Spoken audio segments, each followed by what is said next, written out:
Hello everyone, আজকে আমি তোমাদেরকে ব্লাউজে কী করে তোমরা প্যাড লাগাবে বা কাব লাগাবে সেটা দেখাতে চলেছি। তাই ভিডিওটা স্কিপ না করে পুরোটা কিন্তু দেখতে থাকো। সাথে অনেক ইম্পর্টেন্ট টিপস রয়েছে এবং সমস্ত কিছু আমি ডিটেলসে এখানে আলোচনা করেছি। তো দেখো, আমি এখানে একটা ক্লায়েন্টের এখানে একটা ব্লাউজ বানিয়েছি, সে যেরকম চেয়েছে ঠিক সেরকমই করেছি।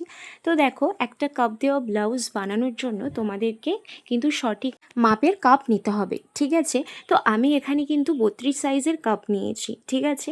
তো দেখো, এখানে কাপ তোমরা যে কোনো টেলার দোকান থেকে কিন্তু পেয়ে যাবে। যেই মাপের তোমরা কাপ নিতে চাও জাস্ট সেখানে গিয়ে বলবে, তারা দিয়ে দেবে। এগুলোর অ্যাপ্রক্স দাম 40 থেকে 45 টাকা হয়ে থাকে, এবং যেগুলো একটু আরও ভালো আরও সেরকম দাম হতে পারে, বা বিভিন্ন জায়গায় এগুলোর বিভিন্ন দাম হয়ে থাকে। তো দেখো, আমি এখানে ফ্রন্ট পার্টের সমস্ত পার্টগুলো এখানে কাটিং করে নিয়েছি।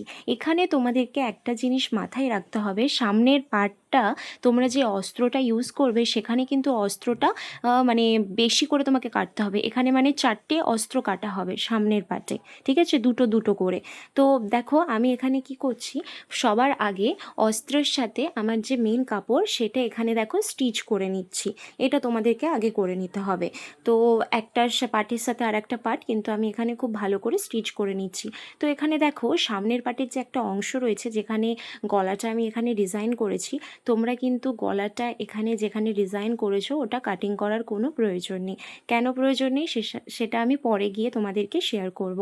তো দেখো, এখানে সামনের পার্টগুলো আমি সমস্তটাই অস্ত্রের সাথে আমি স্টিচ করে নিয়েছি। এরপর সেগুলোকে আমি ভালো করে সেলাই করে নেব। তো তোমরা দেখো, সামনের পার্টটা আমি যেভাবে সেলাই করছি তোমরা কিন্তু সেভাবেই সামনের পার্টটা এখানে সেলাই করে নেবে। অবশ্যই এখানে মাথায় রেখো, সামনের পার্টটা যখন সেলাই করবে তোমাদেরকে কিন্তু ডাবল সেলাই অবশ্যই করতে হবে। সেটা যে কোনো ক্ষেত্রেই হোক, ডাবল সেলাইটা কিন্তু মাস্ট। যেহেতু কাস্টমারদেরকে তোমরা দিচ্ছ ব্লাউজটা, তো একটু তো ভালো করে করতেই হবে, তাই না? তো দেখো, আমার কিন্তু সামনের পার্টের একটা দিক কিন্তু সেলাই করা হয়ে গিয়েছে, এবং এখানে তোমরা দেখতেই পাবে পাফটা কিন্তু খুব ভালোই এসেছে।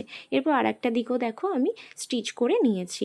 এবার এটার কাজ এখানে হয়ে গিয়েছে, সাইডে রাখবো। এরপর তোমার দিকে যে আমি বলেছিলাম আর একটাও কিন্তু অস্ত্র তোমাদেরকে এখানে এক্সট্রা কাটতে হবে, সেটাও একই রকমভাবে তোমরা এখানে সেলাই করে নেবে। এরপর তোমাদেরকে যেটা করতে হবে, যে সামনের পার্টের সোজা দিকের দিকে ওই যে আর একটা অস্ত্র তুমি এখানে সেলাই করেছো, সেগুলোটা মানে সোজা দিকের ওপর রেখে এভাবে পিন সেট করে নেবে। এরপর দেখো, এখানে যে ডিজাইনটা এখানে রয়েছে সেই ডিজাইনের ওপর দিয়ে তোমরা এখানে সেলাইটা করে নেবে। এখানে আমি এই জন্যই বলেছিলাম এখানে না কাটতে, যাতে তোমরা ওই নিচের অংশটার মানে ওপরটার সাথে দুটোকে একসাথে ভালো করে রেখে যাতে এখানে সেলাইটা করতে পারো, এদিক ওদিক যাতে ডিজাইনটা না হয়ে যায়, সেই জন্যই আমি বলেছিলাম। আর এখানে আমি যেহেতু কোনো পট্টি ইউজ করব না, তাই এভাবে কিন্তু এই দুটো অস্ত্রকে মানে মেন পার্টটা আর এই যে অস্ত্র দুটোকে আমি এভাবে স্টিচ করে নিয়েছি, ঠিক আছে? স্টিচ হয়ে যাওয়ার পর দেখো, আমি এভাবে কিন্তু অস্ত্রটাকে উল্টে নিচ্ছি। উল্টে নেওয়ার পর তোমরা দেখতে পাবে ডিজাইনটা কত সুন্দরভাবে এখানে কিন্তু বসে গিয়েছে। এরপর দেখো, আমি এখানে কিন্তু একটা চাপ সেলাই দিয়ে দেবো ওই ডিজাইনটার ওপর, যে আমি কিন্তু এখানে লেস ইউজ করব, ঠিক আছে? তো সেই জন্য আমি এই জিনিসটাকে এভাবে কিন্তু সেলাই করেছি। তো লেস না ইউজ করলে তোমরা পরবর্তীকালে এখানে পট্টিও ইউজ করতে পারো বা পাইপিংও ইউজ করতে পারো, তোমাদের ইচ্ছে। এরপর দেখো, এখানটায় সেলাই হয়ে যাওয়ার পর পাশে যে এই জায়গাটা রয়েছে এখানটার কাজটাই তোমাদের জাস্ট সেলাই করে নিতে হবে, শুধু এই অংশটা, মানে সাইডটা কিন্তু তোমরা অস্ত্রটা কিন্তু স্টিচ করবে না। তার একটাই কারণ, আমরা এখানে কাপ ইউজ করব।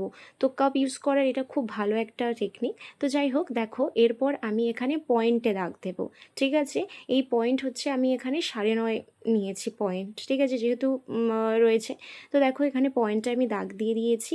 এরপর এটাকে উল্টে নেবে, এবং দেখো উল্টো দিকগুলো খুব ভালোভাবে কিন্তু অস্ত্রের সাথে এখানে রয়েছে, ওখানে তুমি দাগ দিয়ে এরপর তোমাদের এই যে কাপগুলো রয়েছে কাপগুলো তোমাদেরকে এখানে বসিয়ে সেলাই করে নিতে হবে। তো তার আগে তোমরা কাপটাকে ঠিক এভাবে মুড়ে এখানে কিন্তু মিডিল পয়েন্ট তোমরা দাগ দিয়ে দেবে। দেখো, আমি যেটা করছি ঠিক সেরকমই করবে। মিডিল পয়েন্ট দাগ দেওয়ার পর ওই অংশটা ঠিক ওই যে অস্ত্রের ওপর তুমি দাগ দিয়েছো ঠিক সেই জায়গাটায় বসিয়ে খুব ভালোভাবে তোমরা এখানে সেলাই করে নেবে, ঠিক আছে? সেলাইটা কিন্তু পুরো কাপের ওপর করার দরকার নেই, জাস্ট একটু করে দিলেই হবে। তবে একটু বেশি করে ওখানটায় সেলাই করে দেবে যাতে ওটা খুলে না যায়, ঠিক আছে। এবং অতিরিক্ত সুতো তোমরা কেটে বাদ দিয়ে দেবে, ঠিক আছে। এরপর দেখো আমি মানে দুটো কাপই কিন্তু খুব ভালোভাবে ওখানে বসিয়ে আমি এখানে দেখো সেলাই করে নিয়েছি। এবং কাপগুলো বসে যাওয়ার পর তোমরা অতিরিক্ত কাপ মানে এখানে যে সুতোগুলো পাবে সেগুলো কেটে বাদ দিয়ে দেবে। এরপর দেখো আমার কিন্তু খুব সুন্দরভাবে কাপ এখানে বসে গিয়েছে, সেট হয়ে গেছে। এরপর তোমরা কি করবে, ভালো করে অস্ত্রগুলোকে ভালো করে টেনে ওখানে সেট করে দেবে। তারপর পাশের যে মানে অস্ত্রটার মেন কাপড়টা রয়েছে যেখানে আমি সেলাই করিনি এখনও, ওই চারিদিকটা তোমরা কি করবে, এরপর সেলাই করে দেবে, ঠিক আছে।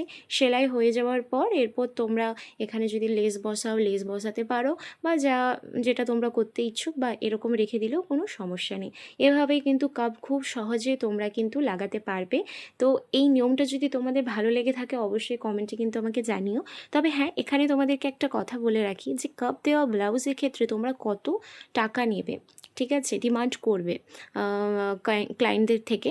তো এটা সাধারণত 100 টাকা এক্সট্রা নেবে। যখনই তোমরা কাপ বসাবে একটা ব্লাউজে 100 টাকা এক্সট্রা নেবে, কারণ আমাদেরকে এক্সট্রা এখানে অস্ত্র লাগে এবং কাপের টাকাটাও এখানে আমাকে ধরতে হয়। আজকের জন্য বাই।